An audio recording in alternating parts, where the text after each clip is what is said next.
Hi! ఇది Mahabalipuram beach. తూర్పు తీరంలో ఉన్న అందమైన బీచుల్లో మహాబలిపురం బీచ్ కూడా ఒకటి. వేకువజామున సూర్యుడి కిరణాలతో మెరుస్తూ ఉన్న ఈ సముద్రపు కెరటాలు చూడటానికి చాలా అందంగా ఉంది. 7వ శతాబ్దంలో పల్లవులచే నిర్మించబడిన అద్భుతమైన నిర్మాణాలను చూడటానికి ఈరోజు మనం మహాబలిపురం వచ్చాము. ఇది ఒకప్పటి ముఖ్యమైన రేవు పట్టణం. ఇది చెన్నై సిటీ నుంచి సుమారుగా 50 కిలోమీటర్ల దూరంలో ఉంటుంది. గంటన్నర జర్నీతో మనం ఇక్కడికి చేరుకోవచ్చు. మహాబలిపురంలో ముఖ్యంగా చూడవలసిన ప్రదేశాలు 3 సమూహాలుగా ఉంటాయి. మొదట మనం బీచ్‌కు చేరుకున్నట్లయితే బీచ్‌ని చూసి దాని పక్కనే ఉన్నటువంటి తీర దేవాలయాన్ని సందర్శించవచ్చు. దాని తర్వాత మనం గుహాలయాలు ఉన్న ప్రదేశానికి చేరుకుంటే అక్కడ మనం ఒక గంట నుంచి 2.5 గంటల పాటు వివిధ రకాలైనటువంటి గుహాలయాలన్నీ ఒక సమూహంగా ఉంటాయి. ఆ ఆర్కియలాజికల్ సైట్‌ని కూడా మనం దర్శించుకోవచ్చు. తర్వాత చివరగా 3వ ప్రదేశమైనటువంటి రాతి రథాలను కూడా చూడవచ్చు.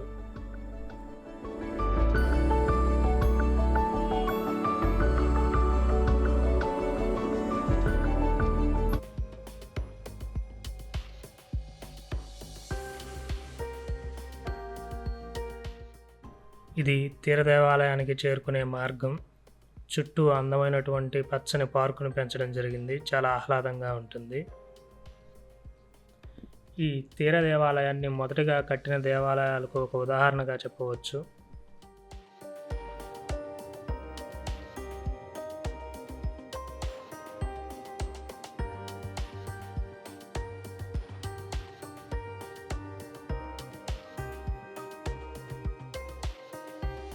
ఈ మహాబలిపురం లేదా మహామల్లపురం అంటారు దీన్ని.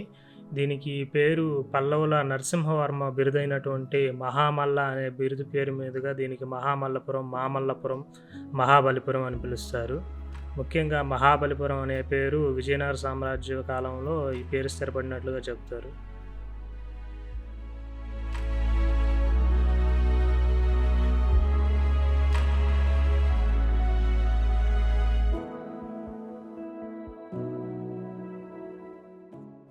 సుమారుగా 8వ శతాబ్దం వరకు ఎక్కడైతే పెద్ద రాళ్ళు ఉంటాయో అక్కడే గుహాలయాలుగా తొలిచేవారనమాట. కానీ ఈ తీర దేవాలయాన్ని మాత్రం రాతిని బ్లాక్స్‌గా వేరే చోట నుంచి ఇక్కడికి తీసుకువచ్చి ఇక్కడ నిర్మాణం చేశారు. సుమారు 725వ సంవత్సరం ప్రాంతంలో దీన్ని నిర్మించినట్లుగా చెబుతారు. ఇప్పుడు మనం చూస్తున్నటువంటి శివలింగం అనేది 1990ల ప్రాంతంలో దీన్ని ఆర్కియలాజికల్ వాళ్ళు వెలికి తీశారు.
పూర్వకాలంలో నావికులు ఈ దేవాలయాన్ని 7 పగోడాస్ అని పిలిచేవారంట. ప్రస్తుతం మనకి 2 గోపురాలు మాత్రమే నిలిచి ఉన్నాయి. కొందరు కొన్ని నీటిలో సబ్మెర్జ్ అయ్యి ఉండొచ్చని అంటుంటారు. ఇప్పటికీ ఈ దేవాలయంలో ఉన్న శివలింగం పూజలు అందుకుంటూ ఉంది.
ఇప్పుడు చూస్తున్నటువంటి అద్భుతమైనటువంటి రాతి శిల్పాన్ని అర్జునాస్ పెనన్స్ లేదా గంగావతరణ అని పిలుస్తారు. ఇచ్చేటువంటి ఆ గాథను బట్టి దీనికి ఆ పేరు వచ్చింది. అంటే అర్జునుడు పాశుపత అస్త్రం కోసంగా తీవ్రమైనటువంటి తపస్సు చేసి గాథను ఊహించి దీన్ని అర్జునాస్ పెనన్స్ అని చెప్పి పిలుస్తారు, అర్జునుని తపస్సు అని. కొందరు దీన్ని భగీరథుడు గంగ కోసంగా చేసిన తపస్సుగా వర్ణిస్తారు, అందుకని దీన్ని గంగావతరణ శిల్పం అని కూడా అంటారు. మొదటిగా మనకి ఈ కృష్ణ బటర్ బాల్ అనేటువంటి ఒక పెద్ద రాయి కనిపిస్తుంది కదా, ఇది వచ్చేసి గ్రావిటీకి చాలా ముఖ్యమైన ఉదాహరణగా చెప్తారనమాట. ఈ రాయి యొక్క సెంటర్ ఆఫ్ గ్రావిటీ అనేటువంటిది కింద ఉన్న రాయికి మధ్యగా ఆనుకొని ఉండడం వల్ల ఇది ఇటు కూడా జారకుండా అలాగే నిలిచి ఉంటుంది.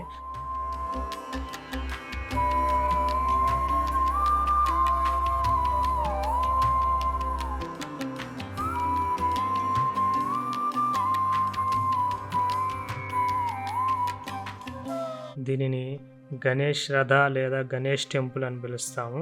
ఇది ఒక ఏకశిలా నిర్మాణము. దీన్ని రాతిని పైవైపు నుంచి చెక్కుకుంటూ కింద వరకు నిర్మించారు. ఈ రాతి గుహాలయాలు అనేటువంటివి మామూలుగా నిర్మించే దేవాలయాలను కింద నుంచి నిర్మించినట్లు కాకుండా రాతిని పైనుంచి తొలుచుకుంటూ వచ్చి ఈ విధంగా నిర్మిస్తారు.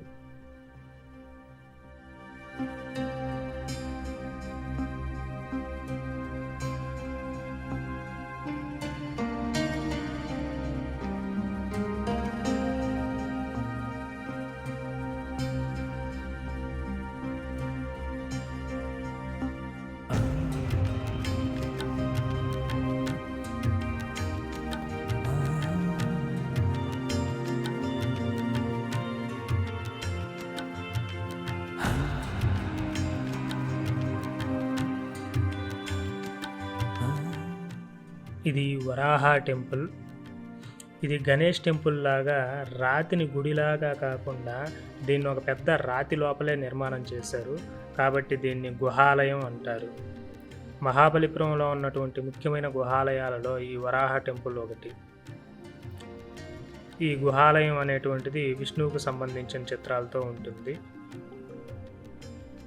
ఈ శిల్పం విష్ణువు వరాహ అవతారాన్ని తెలిపే శిల్పం. భూదేవిని కాపాడడానికి విష్ణువు వరాహ అవతారంలో వచ్చిన గాథను తెలియజేస్తుంది.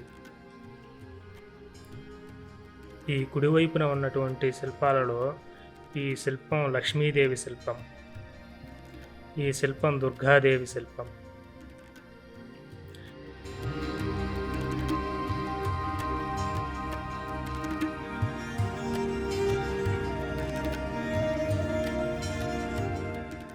దీనిని త్రివిక్రమ శిల్పం అంటారు. ఇది బలిచక్రవర్తి నుంచి విష్ణువు 3 అడుగులు దానంగా తీసుకునే కథను తెలియజేస్తుంది. త్రివిక్రమ రూపంలో విష్ణువు 3 అడుగులతో సూర్యుడిని, చంద్రుణ్ణి, భూమి మొత్తాన్ని కొలిచేటువంటి గాథను వర్ణించే చిత్రం ఇది.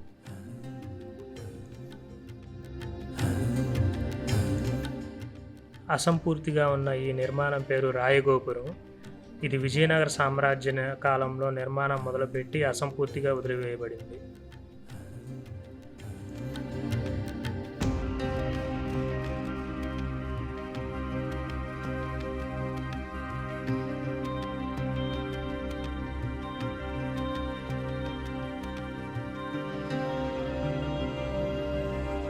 ఈ గుహాలయాలను చూసే క్రమంలో మనకి చాలా పచ్చని చెట్లు, వాటి మధ్యగా వెళ్ళేటప్పుడు అందమైనటువంటి రాళ్ళు, రాతి నిర్మాణాలు, ఈ ప్రదేశం అంతా చాలా ఆహ్లాదకరంగా కనిపిస్తూ ఉంటుంది.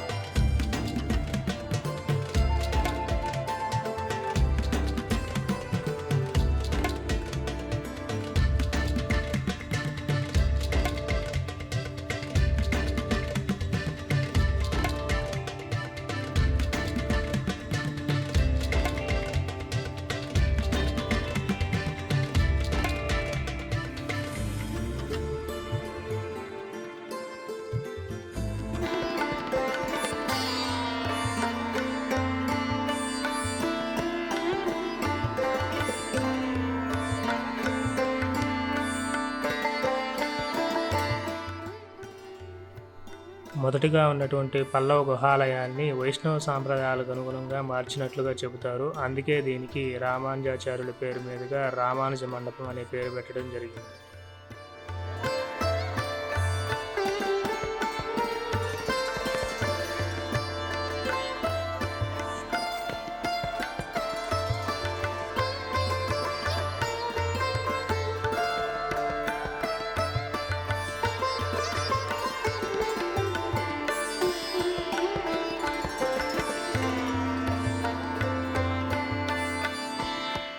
హాయ్, ఈరోజు మహాబలిపురం వచ్చాము. ఈ మహాబలిపురం మనకి తమిళనాడులో చెన్నైకి ఒక అప్రాక్సిమేట్లీ ఒక 55 కిలోమీటర్ల దూరంలో ఉంటుంది. ఈ మహాబలిపురం అనేటువంటిది పల్లవులు 7వ శతాబ్దంలో వాళ్ళు పరిపాలించిన కాలంలో వాళ్ళు అద్భుతంగా కట్టించినటువంటి రాతి కట్టడాలన్నీ మనం ఈ మహాబలిపురంలో చూడవచ్చు. మనం మహాబలిపురం రావాలని ప్లాన్ చేసుకున్నట్లయితే మార్నింగ్ వచ్చామంటే ఈవినింగ్ వరకు మనకి మెయిన్గా 3 ప్లేసులు ఉంటాయి ఇక్కడ. ఆ 3 ప్లేసులు మార్నింగ్ నుంచి ఈవినింగ్ వరకు కవర్ చేసుకోవచ్చు. వాటిలో మెయిన్ మార్నింగ్ ఎర్లీగా వచ్చామంటే బీచ్ చూడాలి ఫస్ట్. దాని తర్వాత మనం వచ్చేసి రాతి గుహాలయాలు ఉంటాయి, అవి చూడొచ్చు. పక్కనే మనకి తీర దేవాలయం ఉంటుంది, ఆ తీర దేవాలయం కూడా చూడొచ్చు. ఈ ప్లేసులన్నీ కూడా మనకి బస్ స్టాండ్కి పక్కనే ఉంటాయి అన్నమాట. తర్వాత ఈ 2 ప్లేసులు కవర్ చేసుకున్న తర్వాత మనం రాతి రథాల ప్లేస్ని కూడా చూడొచ్చు. అది ఇక్కడ నుంచి ఒక 2 కిలోమీటర్లు ఉంటుంది.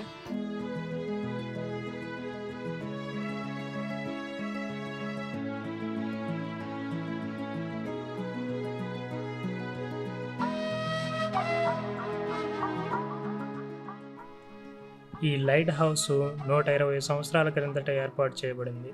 సుమారుగా 1904వ సంవత్సరంలో ఈ లైట్ హౌస్ని నిర్మించినట్లుగా చెప్తారు.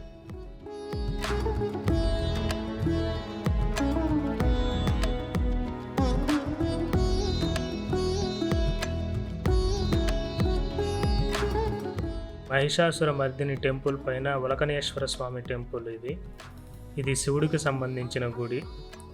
పూర్వం ఇక్కడ లైట్ హౌస్ ఏర్పడడానికి ముందు ఈ ఉలకనేశ్వర టెంపుల్ని లైట్ హౌస్గా ఉపయోగించేవారని చెప్తారు. ఇది మహిషాసుర మర్దిని టెంపుల్. ముఖ్యమైనటువంటి గుహాలయాల్లో ఇది కూడా ఒకటి. మహాబలిపురంలో ఉన్నటువంటి ముఖ్యమైన శిల్పాలలో ఇది ఒకటి. మహిషాసురుణ్ణి దుర్గాదేవి 9 రోజుల యుద్ధంలో ఓడించి వధించే గాథను తెలియజేసే శిల్పం అన్నమాట ఇది. ఈ శిల్పం పేరు మీదుగానే దీనికి మహిషాసుర మర్దిని టెంపుల్ అనే పేరు.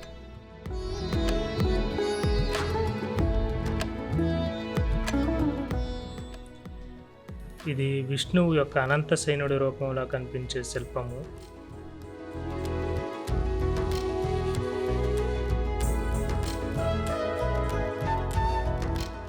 మధ్యలో ఉన్నటువంటిది సోమస్కంద, పార్వతి, స్కంద, శివుడు.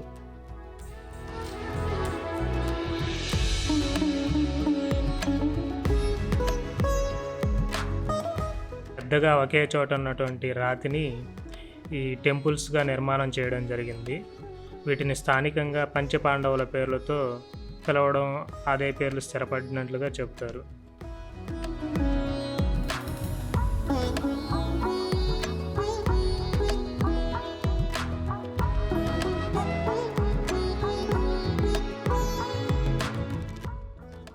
ఇది ధర్మరాజ రథ. అన్నింటిలోకి ఎత్తైంది, చాలా గ్రాండ్గా కనిపిస్తుంది. ఇది 3 స్టోరీ నిర్మాణం. దీని తర్వాత భీమరథ, పెద్దగా హాల్ మాదిరిగా ఉన్నటువంటి టెంపుల్. ఈ టెంపుల్ లోపల ఉండేటువంటి రాకును కట్ చేయకుండా వదిలివేశారు. ఇది అన్నింటిలోకి చాలా పెద్దది, వెడల్పుగా కనిపిస్తుంది.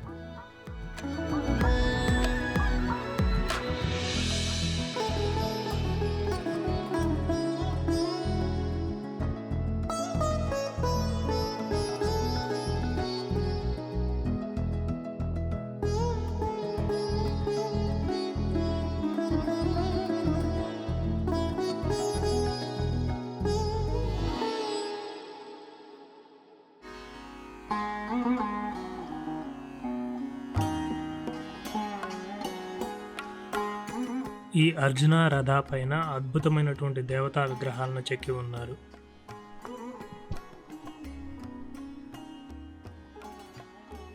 ఈ అర్జున రథ అనేటువంటిది 2 అంతస్తుల గంభీరమైనటువంటి నిర్మాణం. చాలా అద్భుతమైన చిత్రాలను చెక్కి ఉంటారు.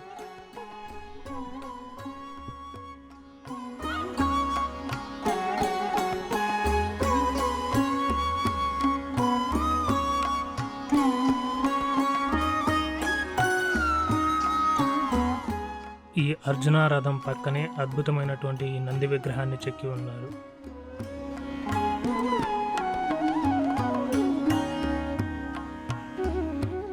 గజపృష్ఠ ఆకారంలో ఉన్న ఈ రథం నకుల సహదేవ రథం. దీని పక్కనే ఏనుగు విగ్రహాన్ని, దానికి ముందుగా సింహం విగ్రహాన్ని చెక్కి ఉన్నారు. ఈ టెంపుల్ ప్రవేశానికి రెండు వైపులా ఈ స్తంభాలు అనేటువంటివి సింహపాద స్తంభాలు. ఈ సింహపాద స్తంభాలతో ఉన్నటువంటి నిర్మాణాలు అనేటువంటివి పల్లవుల నిర్మాణ శైలికి ముఖ్యమైనటువంటి ఉదాహరణ. మన నెల్లూరు జిల్లాలోని ఉదయగిరికి దగ్గరలో కూడా భైరవకోన గుహాలయాల్లో కూడా ఈ సింహపాద స్తంభాలు అనేటువంటివి మనకి కనిపిస్తాయి.